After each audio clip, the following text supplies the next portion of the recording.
Benarkah Mbak Yunda bergaul tanpa batas itu bisa menyebabkan timbulnya percaya diri? Hmm, oke. Bergaul tanpa batas itu bisa menimbulkan kepercayaan diri. Nah, kita ini adalah manusia. Manusia itu adalah makhluk sosial, ya.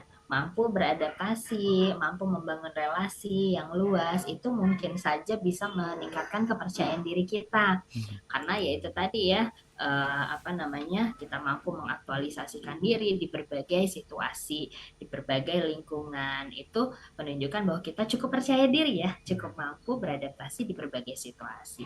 Nah, namun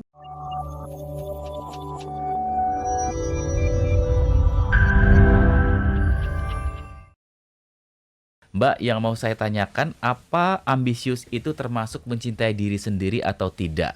Ya, ambisius untuk diri sendiri atau untuk anak-anak untuk mencapai kesuksesan. Walaupun dengan bersusah payah tapi harus tercapai. Dan setelah bisa tercapai, ada rasa kepuasan dan rasa bahagia. Terima kasih atas penjelasannya, Mbak. oke, ini langsung dijawab ya, Boleh. Mas Didi ya. Oke, dengan Mbak siapa tadi ya? Sorry. Rini. Mbak Rini ya di Bogor tadi ya. Cibubur, Mbak. Cibubur, sorry. Iya, oke Mbak Rini. Ambisius sebenarnya adalah satu hal yang cukup dibutuhkan ya.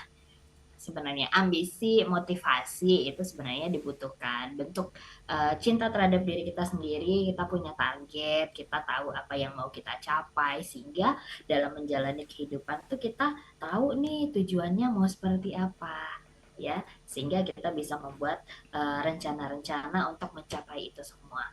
Namun kalau terhadap anak-anak kita perlu lihat juga nih kondisi anak-anaknya. Seringkali yang terjadi ambisi kita sebagai orang tua terhadap anak-anak tanpa kita melihat kemampuan ataupun minat dari anak itu sendiri. Ya, jadi anak-anak tidak bisa mengembangkan dirinya secara utuh, jadi cuma mengikuti kehendak orang tuanya saja. Kalau terhadap diri sendiri, ambisi itu perlu. Namun ya kembali lagi, harus punya batasan-batasan yang realistis tentunya gitu. Jangan juga sampai kita memaksakan diri sendiri dengan ambisi-ambisi itu di luar kemampuan kita, ya, terlalu memaksakan diri. Akhirnya apa? Kekecewaannya akan lebih besar karena ekspektasi yang terlalu tinggi. Sejauh dari kita paham ada konsekuensi dari apa yang kita pilih. Kalau misalnya kita punya ambisi, misalnya saya di usia kalau anak-anak zaman sekarang ya 1 miliar di usia 20 tahun gitu ya. Ya, memang bisa memungkinkan, saat ini memungkinkan, namun tidak semua orang bisa gitu ya. Ambisi untuk itu boleh ya, dengan agar kita mau berusaha.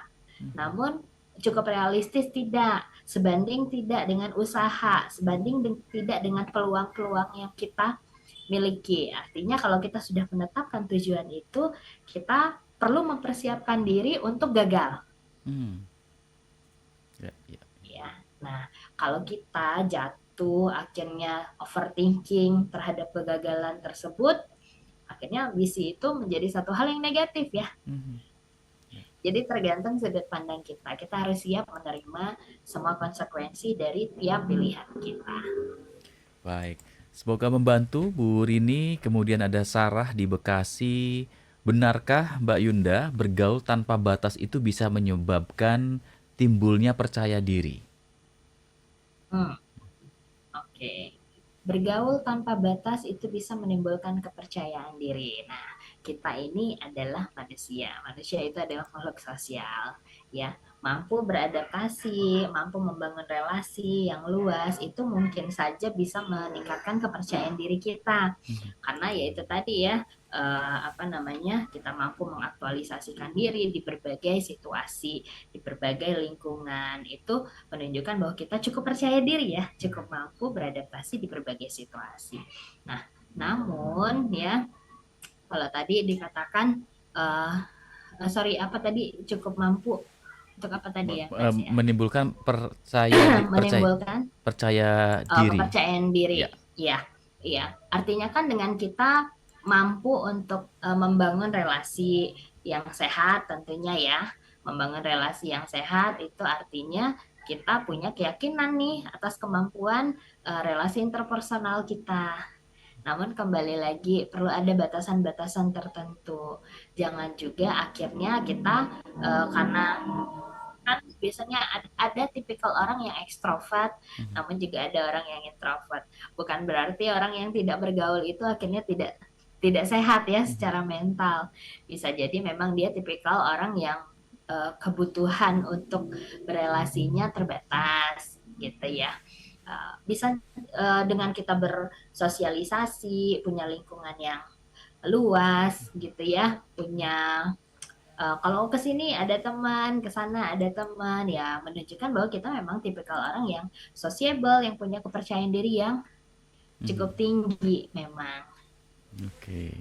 Ya. Mbak Sarah, ya terima kasih pertanyaannya, semoga membantu. Terima kasih Mbak Yunda.